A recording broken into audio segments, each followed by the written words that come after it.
At 9:50 p.m. on a quiet Tuesday night in Savannah, Georgia, Nancy Guthrie said goodnight to her neighbor on the front porch of her home on Habersham Street. She was wearing her favorite blue cardigan. She had a cup of chamomile tea in her hand. She told her neighbor she was going to read for a while and then go to bed early. She had an appointment in the morning. She never made it to that appointment. By 1:47 a.m., a figure appeared on a neighbor's security camera, moving along the side of Nancy's house with deliberate, unhurried steps. Not running, not hiding. Moving like someone who had been there before. Someone who knew exactly where the cameras were. Someone who knew exactly where Nancy was. The FBI would spend the next 8 months trying to figure out who that person was. And then, in a development that stunned investigators, prosecutors, and the entire Savannah community, they got their answer.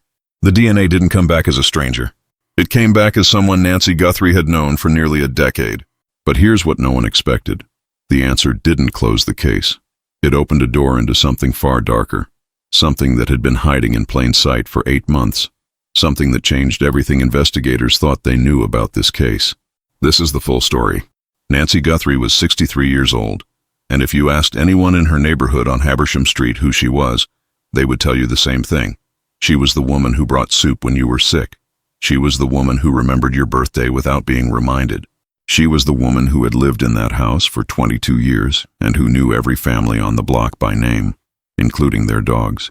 Nancy had spent 31 years as a licensed practical nurse at Savannah's Memorial Health University Medical Center. She had worked in the cardiac unit for most of that career. Her colleagues described her as methodical, calm under pressure, and relentlessly patient. One former coworker told a local news outlet that Nancy was the kind of nurse who would sit with a frightened patient for an hour after her shift ended just to make sure they felt safe before she left. She had retired 18 months before her disappearance. Her retirement had not slowed her down. She volunteered twice a week at a local food pantry. She was learning watercolor painting.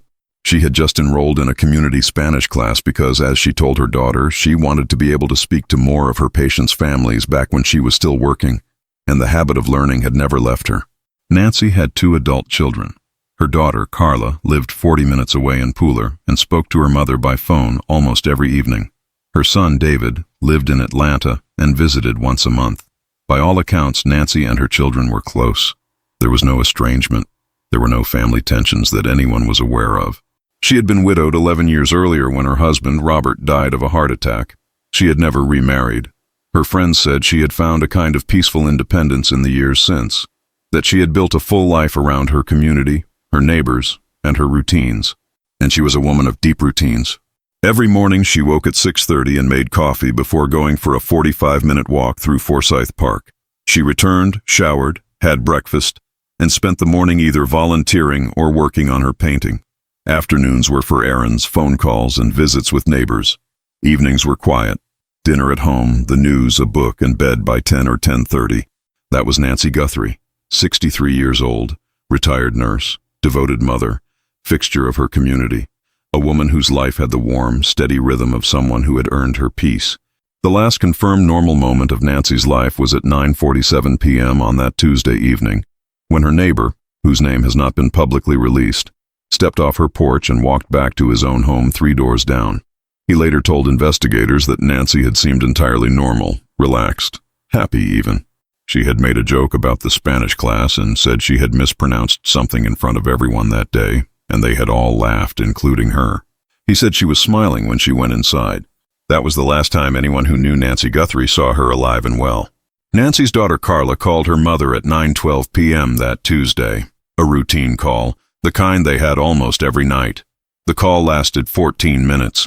Carla later told investigators that her mother had mentioned the neighbor stopping by, talked briefly about the painting she was working on, and said she was tired and planning to go to bed early. She said goodnight. She said she loved her. She hung up. At 6:48 a.m. the following morning, Carla called again. No answer. She called 3 more times before 8 a.m. Still nothing. Carla knew her mother. Nancy was an early riser. She was always awake and available by 7. Not answering 4 calls before 8 in the morning was not something Nancy did. By 9:15 a.m., Carla was in her car driving toward Savannah. She arrived at the Habersham Street house at 9:52 a.m. The front door was locked. The lights inside were off. Nancy's car, a silver 2019 Toyota Camry, was in the driveway. Her purse was still inside the house. Her phone was still inside the house. Her reading glasses were on the nightstand beside an open book, face down, as if she had set it there intending to come back to it. Nancy Guthrie was gone. Carla called 911 at 9:58 a.m. Savannah Chatham Metropolitan Police arrived at 10:14 a.m. They secured the scene, conducted an initial walkthrough, and immediately recognized what they were dealing with. There was no sign of forced entry on the front door. The back door, however, a door that led from the kitchen into a small enclosed patio, showed marks consistent with manipulation of the lock. Not broken, not kicked in. Manipulated carefully, deliberately, the kind of manipulation that takes practice. One of the first officers on the scene later told a local journalist, speaking on background, that the house had a quality he found deeply unsettling. Everything was in its place. The cup of chamomile tea Nancy had made was on the kitchen counter, still half full. The television remote was on the arm of the chair where Nancy always sat, her reading glasses on the nightstand, her slippers at the foot of the bed. Nothing had been ransacked. Nothing had been searched. Nothing had been stolen, as far as anyone could tell. It looked, the officer said, less like a crime scene and more like someone had simply pressed pause on a woman's life. Savannah Chatham PD issued a missing person alert for Nancy Guthrie at 12:30 p.m. that Wednesday. She was described as a white female, 5 feet 4 inches tall, approximately 140 pounds, with gray hair and brown eyes. She was last seen wearing a blue cardigan and dark pants. The alert was picked up by local media within the hour. By evening, Nancy Guthrie's name was on every news broadcast in coastal Georgia. The investigation moved fast in those first 48 hours, and then it hit a wall. Investigators canvassed the entire block on Habersham Street. They spoke to every neighbor within a 4-house radius. Most had seen nothing. A few had heard nothing unusual. One resident 2 houses to the north had a doorbell camera that faced the street, and that footage was pulled within hours of the initial report. The footage showed the figure at 1:47 a.m. The image quality was not high. The figure was dressed in dark clothing, dark pants, dark jacket, what appeared to be a dark cap pulled low over the face. The figure moved along the left side of Nancy's house, the side that faced away from the street, with those slow, deliberate steps. The figure was on camera for 11 seconds before moving out of frame. 11 seconds. No face, no identifying marks visible, no vehicle. Investigators pulled footage from every camera they could locate within a 3-block radius. Gas stations, a pharmacy 2 streets over, a church parking lot camera that had been installed the previous year, a convenience store 4 blocks south. They found one additional piece of footage of interest, a vehicle captured on the pharmacy camera at 1:31 a.m., moving slowly down a connecting street. The vehicle appeared to be a dark-colored sedan. The angle was poor. The plates were not visible. At that point, in those early days, it was the most they had. Chatham County Sheriff's deputies joined the investigation on day 2. A formal search was organized for the surrounding area, Forsyth Park, the marsh areas near the Savannah River, commercial properties nearby. Search dogs were deployed. Nothing was found. On day 3, the Georgia Bureau of Investigation was brought in to assist. Their forensic team processed Nancy's house thoroughly. They collected trace evidence from multiple areas of the home, including the kitchen, the bedroom, and the rear patio area near the manipulated door. The full nature of what was collected was not released to the media, and when reporters asked the sheriff's office directly, the response was consistent and unchanging. The investigation was active, and releasing details could compromise the case. One detail did emerge in those early days, and it has never been fully explained. Investigators noted that the internet service to Nancy's home had been interrupted sometime between 1:15 a.m. and 1:42 a.m. that Tuesday night. The router had been active all evening, and then, for approximately 27 minutes, it went dark. It came back online at 1:42 a.m. 5 minutes later, at 1:47 a.m., the figure appeared on the neighbor's camera. The FBI field office in Savannah was formally notified on day 4. They arrived on day 5, and when they arrived, investigators who had been working the case from the beginning later said, speaking anonymously, that the tone of the entire investigation shifted. The FBI came in and looked at what local and state investigators had assembled, and their response was not routine. One source described it as the FBI looking at the evidence and immediately treating this as something other than a standard missing person case. What they saw in that evidence, what specifically changed their assessment, has never been publicly stated. But from day 5 forward, the FBI was not assisting. They were leading. The FBI's involvement brought resources that local law enforcement simply didn't have. Digital forensics teams, behavioral analysis units, access to national databases that go beyond what state-level investigators can reach. They started, as they almost always do, with the digital trail. Nancy's phone had been left behind, but that didn't mean it was useless. Investigators extracted her call records, her text messages, her browsing history, her location data. They mapped her movements over the previous 90 days with extraordinary detail. Where she went, when she went, who she communicated with. Every ping from her phone to a cell tower, every GPS coordinate logged by the apps on her device. What they found at first was entirely consistent with what everyone had described. A retired woman with stable, predictable routines, the same routes, the same schedules, the same contacts, mostly family and longtime friends. But within that data there was something else. A pattern of contact, calls and texts, with a number that investigators flagged as unusual. Not because it was suspicious on its face. The number belonged to someone Nancy knew, had known for years. Someone who was, by all outward appearances, a trusted figure in her life. The frequency of contact had increased significantly in the 8 weeks before her disappearance. Investigators noted it. They filed it. They kept pulling the thread. Meanwhile, the forensic work on the house continued. The trace evidence collected from the rear patio and the kitchen was submitted to the GBI lab, and then to the FBI's own forensic facilities. Hair samples, fingerprint lifts, a small amount of biological material collected from the doorframe of the rear entrance. The results of those submissions were not immediate. Forensic processing takes time. DNA analysis takes time. Investigators continued working other angles while they waited.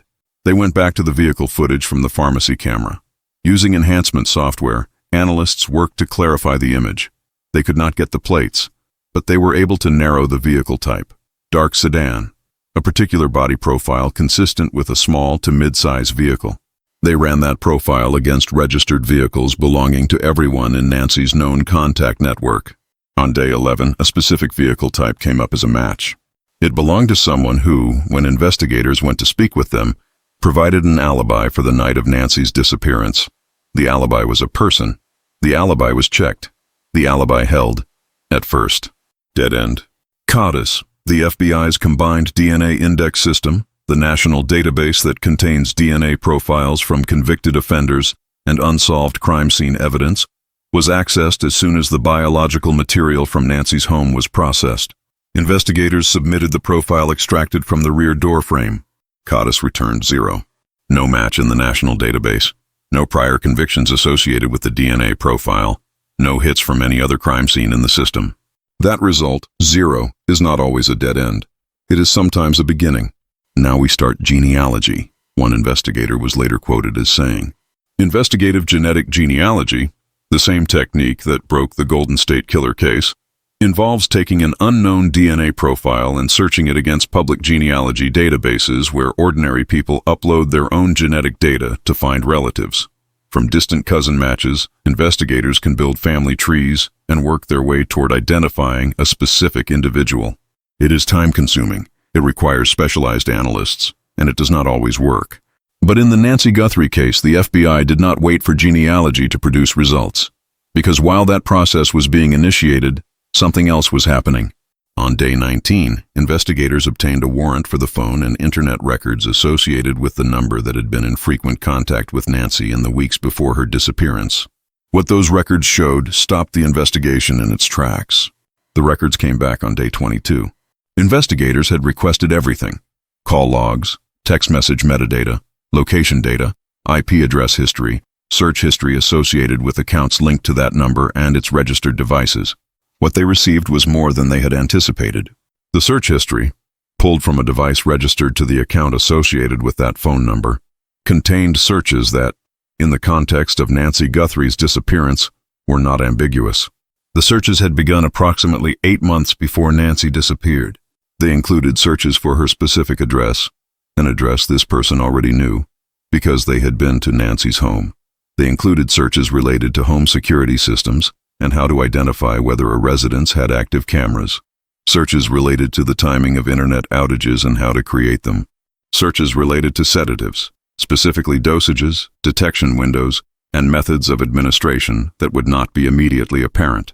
There were searches related to the Savannah area geography, specifically the marsh and tidal areas outside the city, distances, access points, tidal schedules, and there were searches conducted over a period of months in a pattern that suggested careful, incremental research rather than casual curiosity related to the investigation of missing persons cases, how law enforcement tracks phones, how forensic evidence is collected from homes, how long DNA evidence remains viable.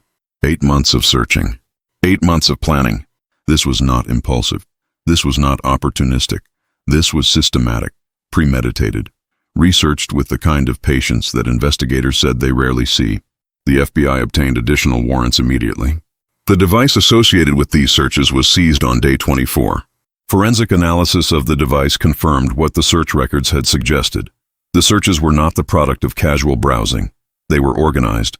There were saved documents. There were notes. There were photographs of Nancy's house taken from outside at different times of day and in different seasons, suggesting that surveillance of her home had been ongoing for an extended period. And on that device, there was also communication. Direct communication with Nancy herself. The same pattern of increased contact that investigators had already flagged in Nancy's own phone records. The messages were warm, normal seeming. The kind of messages exchanged between people who trusted each other. And interspersed within them, in a separate, encrypted folder that forensic analysts spent 11 days breaking into, were messages of a different kind entirely. Messages that documented, in this person's own words, the progression of what they were planning. Not in explicit terms, but in terms that, once the context was understood, left no reasonable alternative interpretation. On day 35, the FBI made an arrest. The person arrested was a 61-year-old man. His name has not been released pending formal charging procedures, and this report will not speculate beyond what has been confirmed by law enforcement sources. What investigators have confirmed and what has been reported by multiple credible news outlets covering the case is the following. The man had known Nancy Guthrie for approximately 9 years. They had met through a community organization, the same food pantry where Nancy volunteered. He had volunteered there as well for a period of roughly 2 years before stepping back from that role. Their relationship, by outward appearances, had been one of friendly acquaintance, shared community activities, occasional phone calls and messages, nothing that anyone who knew Nancy would have described as concerning. His background, when investigators pulled it in full, contained elements that had not been visible to anyone in Nancy's community. There was a prior incident, not a conviction, but a reported incident from more than 15 years earlier in another state, involving allegations that had been resolved without charges. The details of that prior incident have not been fully disclosed by law enforcement, but sources familiar with the investigation have described it as consistent with the behavioral profile that emerged from the current case. He had no criminal record. He had no registered sex offender status. Nothing that would have appeared in a standard background check. Nothing that would have flagged him to Nancy or anyone around her. The fatal mistake, the detail that ultimately broke this case open, was not the phone records. It was not even the search history, as damning as that was. It was the parking lot.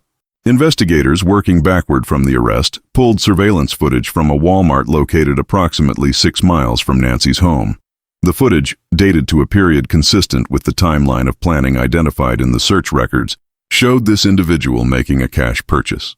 He had paid cash deliberately, investigators believe, to avoid a financial trail. He had not considered the parking lot cameras. The parking lot footage captured his vehicle arriving and departing. It captured his face clearly as he walked from the vehicle to the store entrance. It captured the license plate on his vehicle. That vehicle, cross-referenced against the earlier pharmacy camera footage from the night of Nancy's disappearance, was consistent with the dark sedan investigators had been attempting to identify since day 2. The parking lot cameras placed him, in his own vehicle, within the geographic pattern of the investigation, at a time consistent with the planning timeline. Combined with the DNA evidence, the search history, the device contents, and the phone records, the case against him was, according to sources familiar with the investigation, described internally as substantial. But Nancy Guthrie has not been found. And that fact, and that central devastating fact, remains the defining reality of this case. On day 41, the FBI disclosed something that they had been holding back since the early days of the investigation.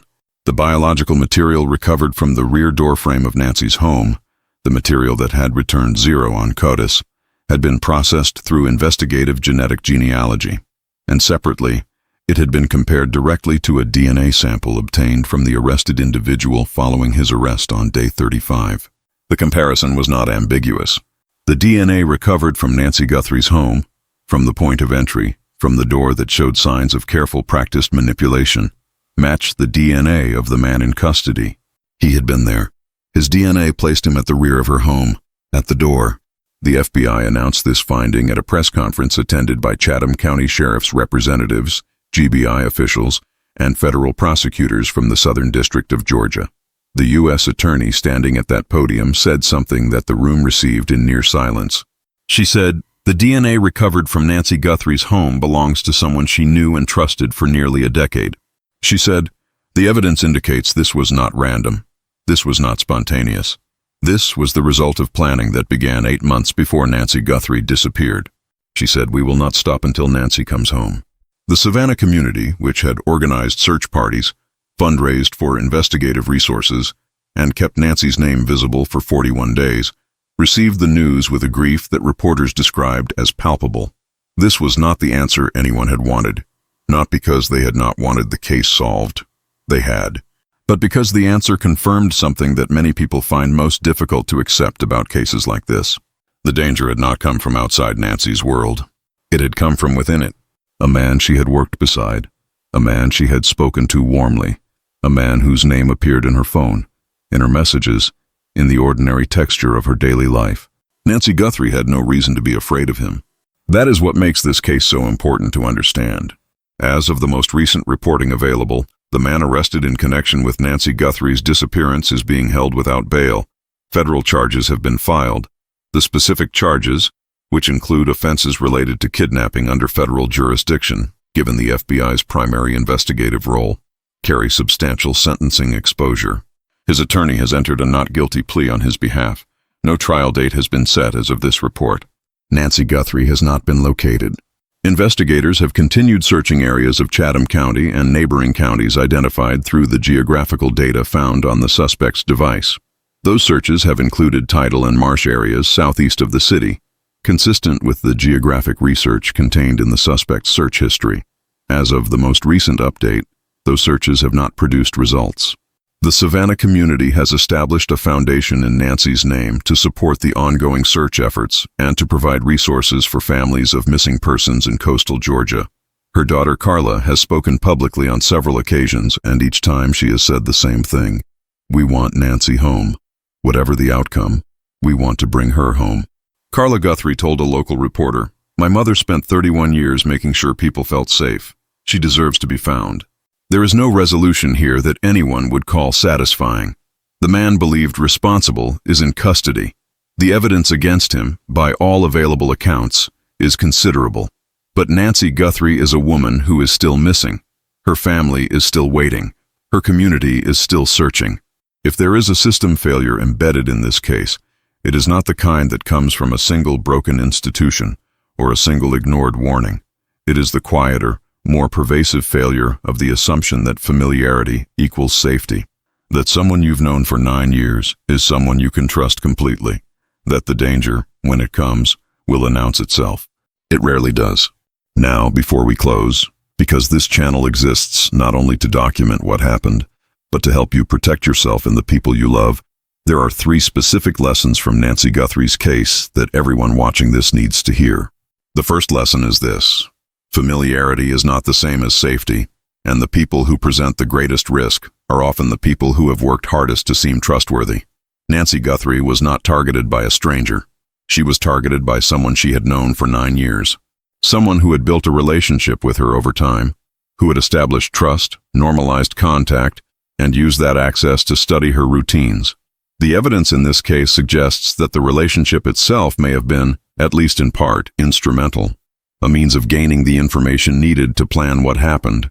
Be thoughtful about who has detailed knowledge of your daily schedule, your home layout, and your habits. Familiarity takes time to build. So does this kind of predatory attention. The second lesson is this. Your digital footprint, your location data, your routines captured in phone logs and app history, tells a story about you that you may not be aware you're telling. Investigators in this case were able to reconstruct months of Nancy's daily movements from her phone data alone. That same data was available, to a lesser extent, to someone watching her. Her walks to Forsyth Park at the same time every morning, her volunteer schedule, her evening routine. Predictability is not a character flaw, but it is a vulnerability. Varying your routine, even slightly, even occasionally, raises the cost and complexity for anyone attempting to surveil you. It's not about living in fear, it's about not making yourself easy to predict. The third lesson, and this one is drawn directly from the detail about the internet outage, is this. If something unusual happens in your home environment at an unusual hour, treat it as a signal, not an inconvenience. A router going offline at 1 in the morning is not, on its own, alarming. In isolation, it means nothing. But in combination with other circumstances, an unlocked gate, a car you don't recognize parked on the street, a sound that doesn't quite fit, these small anomalies can be the first indicators of something that demands attention. Nancy's internet went dark for 27 minutes before that figure appeared on her neighbor's camera. She almost certainly didn't know it. If she had been awake and checked, if she had called someone, we don't know what would have been different. But the lesson is this. In your own home, at night, you are the first line of awareness. Trust the feeling that something is wrong. Act on it before you know for certain. Nancy Guthrie was a woman who spent her career making sure other people felt safe. She was a neighbor, a mother, a nurse, a friend, and a woman who made chamomile tea in the evenings and left her book face down on the nightstand because she intended to come back to it. She deserves to come home. If you have any information related to Nancy Guthrie's disappearance or the ongoing search efforts in Chatham County and surrounding areas, contact the FBI's Savannah Field Office or the Chatham County Sheriff's Department directly. Tip lines remain active. Now I want to hear from you. The DNA in this case came back as someone she knew, someone she trusted for nearly a decade. Does that change how you think about personal safety in your own community? And do you believe the full truth of what happened to Nancy has yet come out? Or do you think there are still details investigators haven't made public? Tell me in the comments. This community exists to ask the questions that matter, and your perspective is part of that conversation. If you believe that cases like Nancy's deserve more than headlines, if you believe that understanding what happened and why and what it means is worth your time, then subscribe. Every week we go deep on the cases that demand real answers, not summaries, not speculation. The full picture as far as it can be known. Hit the like button if this video gave you something to think about. It helps more people find this story, and Nancy Guthrie's name deserves to be known. We'll see you in the next one.